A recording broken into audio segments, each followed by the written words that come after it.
Pernahkah kamu memperhatikan seseorang yang semakin dewasa justru semakin jarang berkumpul dengan banyak orang? Dulu dia sering nongkrong, sering ikut acara, sering mengobrol dengan banyak teman. Tapi sekarang, dia lebih sering berada di rumah, membaca, bekerja, belajar, atau sekadar duduk sendirian menikmati ketenangan. Menariknya, orang seperti ini tidak selalu sedang sedih, tidak selalu sedang kecewa, dan tidak selalu membenci orang lain.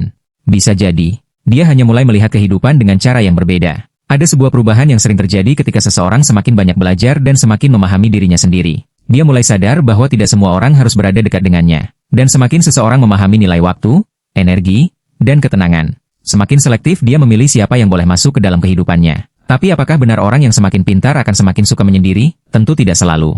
Tidak ada aturan bahwa orang pintar pasti introvert atau tidak suka bersosialisasi. Namun ada beberapa alasan psikologis mengapa seseorang yang semakin dewasa dan sadar diri bisa memilih mengurangi interaksi sosial yang tidak memberikan banyak manfaat. Dan mungkin, beberapa di antaranya sedang terjadi dalam hidupmu. 1. Mereka mulai menghargai waktu. Ketika masih muda, kita sering merasa waktu tidak terbatas. Ada ajakan nongkrong, ikut.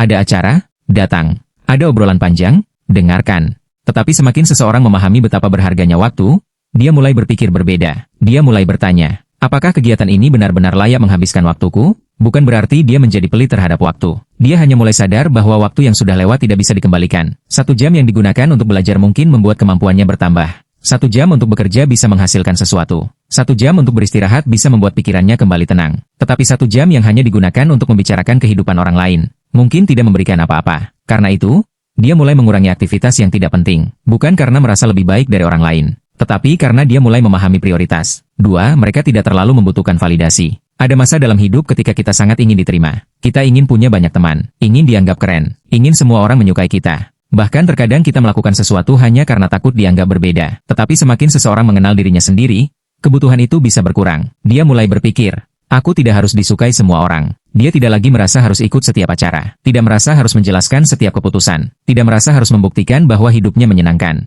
Kalau dia ingin menghabiskan akhir pekan di rumah membaca buku, dia melakukannya. Kalau dia ingin fokus bekerja, dia tidak merasa bersalah. Kalau dia ingin pergi sendiri, dia juga tidak merasa aneh. Dia mulai memahami bahwa kebahagiaan tidak harus mendapatkan persetujuan dari banyak orang. 3. Mereka menemukan bahwa kesendirian bisa sangat produktif. Ada perbedaan antara sendirian dan kesepian. Sendirian adalah kondisi. Kesepian adalah perasaan. Seseorang bisa duduk sendirian tetapi merasa sangat bahagia. Dia membaca buku, mendengarkan musik, belajar, berolahraga, menulis, atau memikirkan masa depannya. Justru dalam kesendirian, pikirannya bisa bekerja lebih bebas. Tidak ada suara orang lain.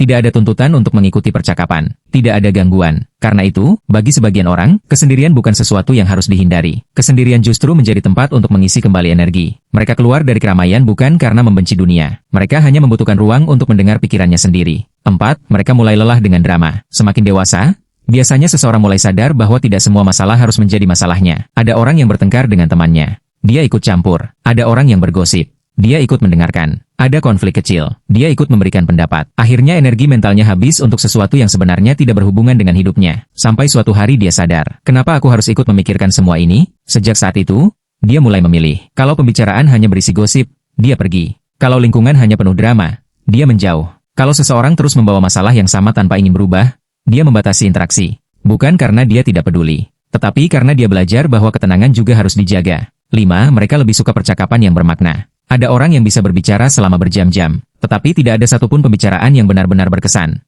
Ada juga orang yang hanya berbicara selama 30 menit, tetapi percakapan itu bisa membuatmu berpikir selama berhari-hari. Orang yang semakin selektif biasanya mulai mencari kualitas daripada kuantitas. Mereka tidak membutuhkan puluhan teman. Mereka mungkin hanya memiliki 2 atau 3 orang yang benar-benar dekat. Tetapi dengan orang-orang tersebut, mereka bisa berbicara tentang kehidupan, tentang impian, tentang bisnis, tentang keluarga, tentang masa depan, tentang hal-hal yang benar-benar penting. Karena bagi mereka, memiliki banyak teman tidak selalu berarti memiliki hubungan yang dalam. 6.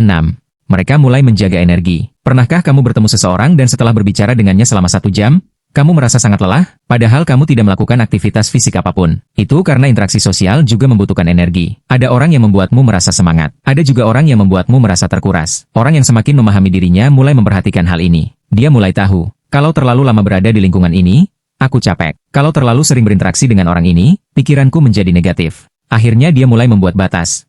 Dia tidak harus memutus semua hubungan. Cukup mengurangi intensitasnya. Karena menjaga kesehatan mental juga berarti mengetahui kapan harus mengatakan, aku butuh waktu untuk diriku sendiri. 7. Mereka mulai fokus pada tujuan. Ketika seseorang memiliki tujuan yang jelas, Banyak hal yang sebelumnya terlihat penting mulai kehilangan daya tariknya. Misalnya seseorang sedang membangun bisnis. Dia mungkin mengurangi nongkrong.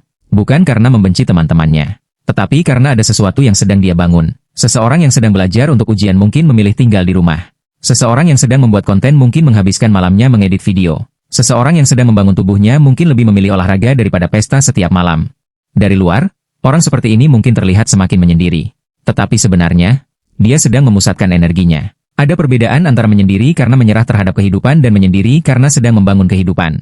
Yang satu adalah pelarian. Yang satu lagi adalah fokus. 8. Mereka tidak takut kehilangan orang. Ini mungkin salah satu perubahan terbesar. Ketika masih sangat membutuhkan penerimaan, kita takut kehilangan teman. Kita takut ditinggalkan. Kita takut dianggap berbeda. Akibatnya kita mempertahankan hubungan bahkan ketika hubungan tersebut sudah tidak sehat. Tetapi ketika seseorang semakin memahami dirinya sendiri, dia mulai sadar. Tidak semua hubungan harus bertahan selamanya. Ada orang yang datang untuk menemani satu fase kehidupan. Kemudian jalan mereka berbeda. Dan itu normal. Tidak semua orang yang pergi harus dikejar. Tidak semua hubungan yang berakhir harus dianggap sebagai kegagalan. Kadang seseorang pergi karena memang sudah tidak sejalan.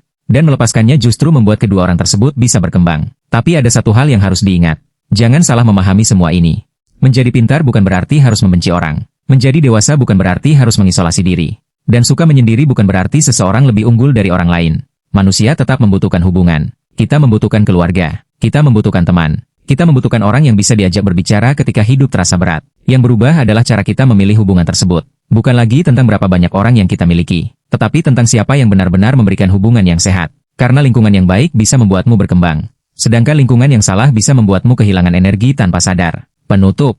Jadi, semakin pintar, apakah seseorang pasti semakin suka menyendiri? Tidak. Tetapi semakin seseorang memahami dirinya sendiri, dia bisa menjadi lebih selektif. Dia mulai menghargai waktu, mengurangi drama, tidak terlalu membutuhkan validasi, menikmati kesendirian, menjaga energinya, mencari hubungan yang berkualitas, dan fokus pada tujuan hidupnya. Mungkin itulah alasan mengapa seseorang yang dulu selalu berada di tengah keramaian sekarang lebih sering terlihat sendirian. Bukan karena dia membenci dunia. Mungkin dia hanya sedang belajar menikmati ketenangan. Jadi kalau akhir-akhir ini kamu merasa lebih nyaman sendirian, jangan langsung berpikir ada sesuatu yang salah dengan dirimu. Tanyakan saja, apakah aku sedang menjauh karena takut menghadapi dunia? Atau, apakah aku sedang memilih ketenangan agar bisa membangun hidup yang lebih baik? Karena keduanya sangat berbeda. Dan pada akhirnya, kamu tidak membutuhkan banyak orang untuk menjalani hidup yang bermakna. Kamu hanya membutuhkan orang-orang yang tepat, dan hubungan yang sehat. Karena terkadang, semakin kita mengenal diri sendiri, semakin kita sadar bahwa kesendirian bukan sesuatu yang harus ditakuti. Kadang, kesendirian adalah tempat kita menemukan kembali diri kita sendiri.